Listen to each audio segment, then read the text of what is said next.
សូមជម្រាបសួរបងប្អូនទាំងអស់គ្នាបាទហើយថ្ងៃនេះបាទពេលព្រឹកណាបងប្អូនបាទមើលបាទស្រស់ញញឹមបាទ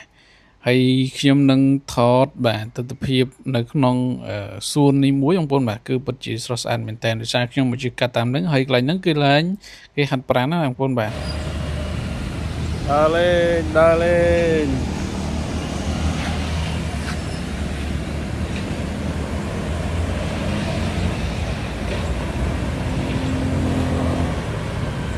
កន្លែងខ្ញុំដើរលេងហ្នឹងគឺ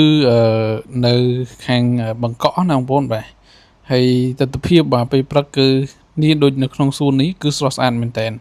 ហើយខ្ញុំជិះកាត់បាទជិះកាត់ទៅឃើញស្រស់ស្អាតបាទហើយក៏ខ្ញុំចុះមកថតបាទទស្សនវិជ្ជានេះឲ្យបងប្អូនទស្សនាលេងកំសាន្តហើយកន្លែងនេះផងដែរគឺកន្លែងហាងកាហ្វេគេហើយតាមផ្លូវបាទរាប់តាមផ្លូវគេមានជាកូរ៉ូឡាសម្រាប់យើងពេលល្ងាចរត់ហាត់ប្រាណហាត់អីដែរបងប្អូនបាទគឺល្ងាចបាទសមោអ្នកហាត់ប្រាណមែនតើតាមកន្លែងនេះហើយនេះបាទជាទស្សនវិជ្ជាពេលព្រឹកហើយខ្ញុំនឹងថតបង្ហាញបងប្អូនបាទគឺពិតជាស្រស់ស្អាតមែនតើបាទហើយ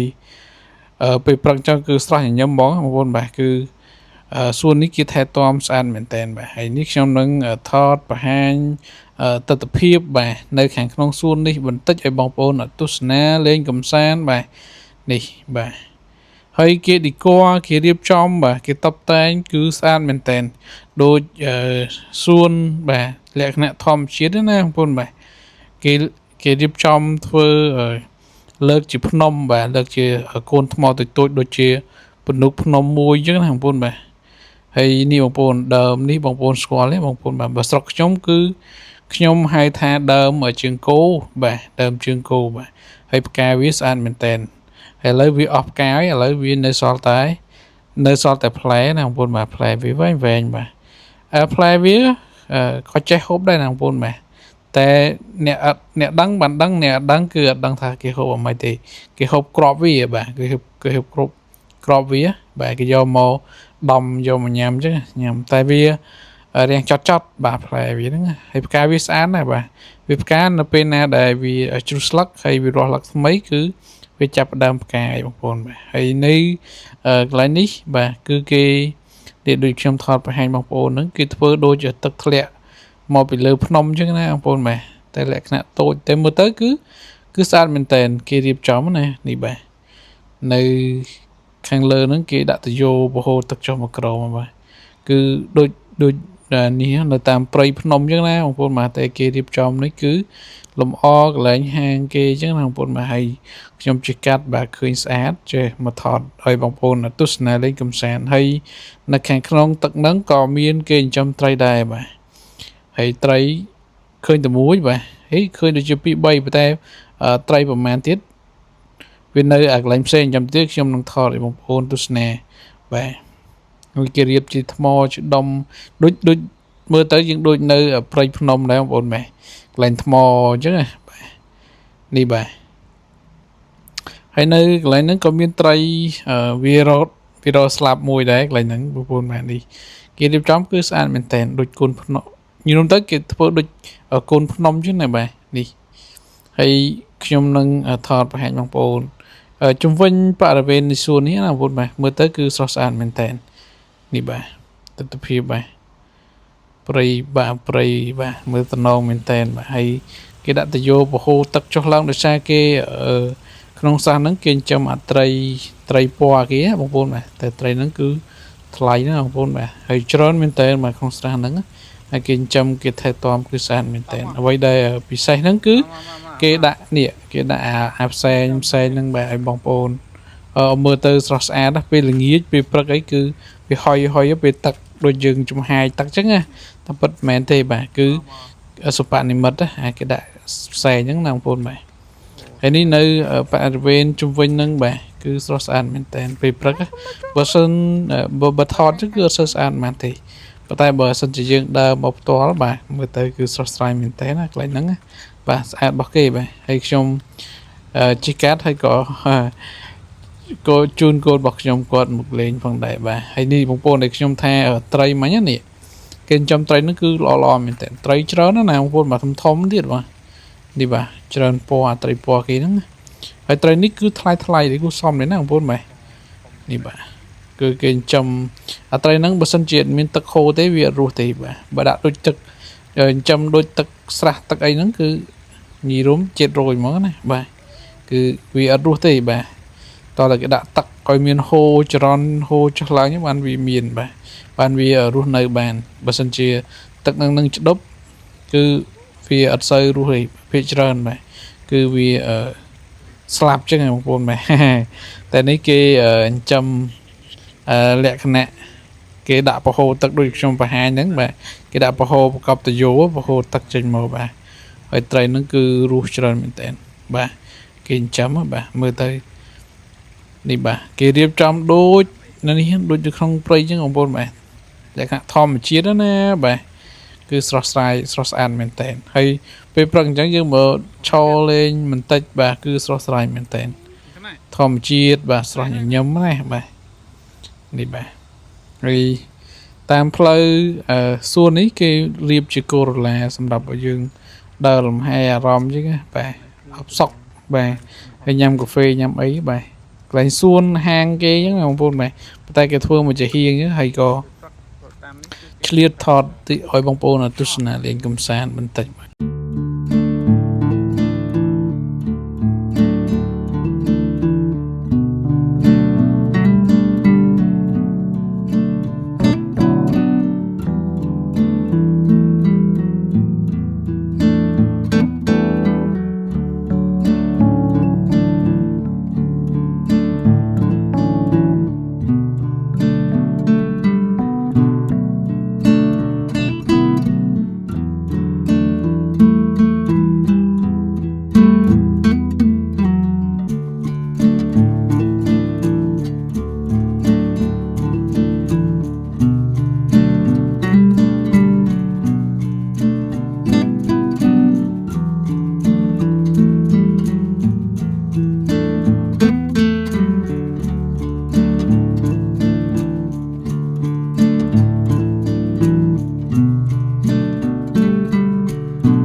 សួននេះគឺពិតជាស្រស់ស្អាតមែនតើអ្វីដែលពិសេសគឺទឹកហូរណាបងប្អូនបាទនេះ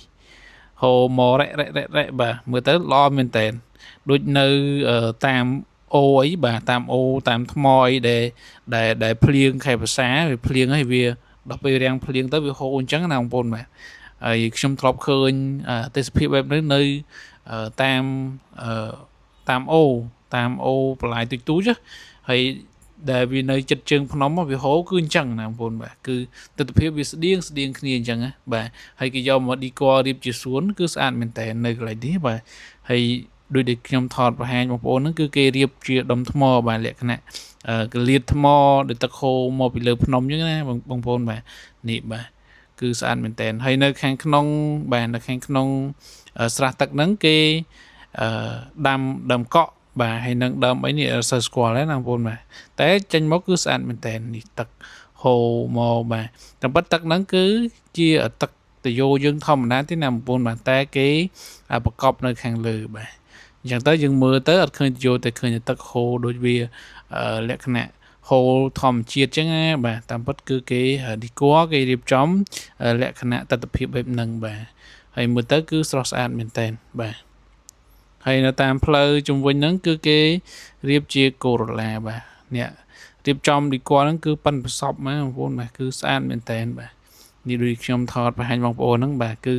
ហូរមកមិនចេះដាច់បាទនេះគឺហូរមួយថ្ងៃទល់ល្ងាចបាទមួយយប់ទល់ភ្លឺបាទនេះស្អាតហើយកន្លែងសួននេះគេមកញ៉ាំអីចឹងគេអង្គុយ relax ចឹងទៅបងប្អូនបាទ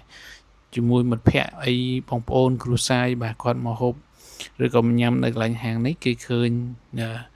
កអង្គុយមើលលក្ខណៈសួនបែបលក្ខណៈទេសភាពធម្មជាតិចឹងណាបងប្អូនមើលទៅទាក់អារម្មណ៍បាទទាក់ទាញភ្ញៀវឲ្យភ្ញៀវមកមើលកំសាន្តហើយទិញរបស់របរញ៉ាំនៅកន្លែងហ្នឹងចឹងណាបងប្អូនបាទនេះគឺស្ថិតនៅកន្លែងបង្កក់បាទហើយខ្ញុំពេលព្រឹកចឹងក៏ជិះកាត់ហើយក៏ចូលមកថតឲ្យបងប្អូនទស្សនាកន្លែងសួនសត្វច្រឡំសួនកំសាន្តនេះទូចមួយបាទតែស្អាតបាទគេរៀបចំគឺស្អាតមែនទែនហើយនៅជុំវិញបាទនៅជុំវិញកន្លែងសួនហ្នឹងគឺគេដាំជាផ្កាបាទដាំជាផ្កាដល់ពេលវាផ្កាមកគឺស្អាតមែនទែនបាទផ្កាចម្រុះពណ៌បាទពណ៌ស្វាយក៏មានពណ៌សក៏មានពណ៌រាងក្រហមលឿងក៏មានដែរណាបងប្អូនមកកន្លែងហ្នឹងគឺគេរៀបចំស្អាតមែនទែនហើយពេលដែលអ្នកមកលេងកំសាន្តអង្គុយលេងអីបាទមកលំហែអារម្មណ៍កន្លែងនេះគឺគេដាក់បំរាមហាមចុះទឹកបាទចុះហែលទឹកបាទនេះបាទអូទស្សនវិជ្ជាស្អាតមែនទែនហើយខ្ញុំមកពីជូនប្រពន្ធទៅធ្វើការពីធ្វើការបងប្អូនបាទហើយជិះកាត់តាមហ្នឹងហើយក៏ថតទស្សនវិជ្ជាបាទទាំងនេះឲ្យបងប្អូនទស្សនាលេងកំសាន្តហ្នឹងណាបងប្អូនបាទហើយដោយដែលបងប្អូនឃើញស្រាប់ហ្នឹងគឺបាទកន្លែងនេះគឺគេសម្រាប់ឲ្យយើងដើរឆ្លងកាត់ដូចគេរៀបជាផែនថ្មណាបាទតែដូចខ្ញុំនិយាយមិញហ្នឹងគឺគេមិនមែនធម្មជាតិទេគឺជាការរៀបចំបាទគេគួរបាទមើលទៅគឺស្រស់ស្អាតមែនទែនហើយនេះបាទពេលព្រឹកណាហើយផ្កានេះគឺរីកស្រស់ស្អាតមែនតើយើងមើលពីចម្ងាយបានបើយើងជិះពីផ្លូវយើងងាកទៅបានស្អាតមែនតើបាទផ្កាហ្នឹងបាទហើយពណ៌សបាទហើយគេធ្វើគេដាំជុំវិញកន្លែងហ្នឹងណាបងប្អូនបាទនេះយើងមើលពីចម្ងាយទាក់អារម្មណ៍ណាបងប្អូនបាទមើលស្អាតមែនតើបាទរៀបចំលក្ខណៈព្រៃភ្នំបាទបែបធម្មជាតិបាទគេឌីកហ្នឹងគឺបាទហើយក៏មានអ្នកថែទាំអ្នកសម្អាតបាទគឺជាប្រចាំកន្លែងហ្នឹងណាបងប្អូនបាទហើយនេះខ្ញុំនឹងថតឲ្យបងប្អូនមើលទស្សនាបាទនេះបាទទស្សនវិជ្ជាគឺស្អាតមែនតើហើយនេះកន្លែងនេះគឺគេហៅថាដើមតថុកបាទដើមតថុកហ្នឹងគឺបើវានេះគឺផ្កាវារាងណប់ណាបងប្អូនបាទបើសិនជាវារីកបាទគឺស្អាតមែនតើបាទផ្កាបើរីកស្អាតខ្លាំងហ្មងណាផ្កាតថុកបាទតែវាកម្ររីកបានយូរណាផ្កាតថុកហ្នឹងវារីកមួយឆាវហើយក៏វាស្វិតទៅវិញបាទហើយនេះបាទគឺខ្ញុំថតមួយជុំបាទឲ្យបងប្អូនទស្សនាស្អាតមែនតើបាទទស្សនវិជ្ជានៅកន្លែងសួននេះ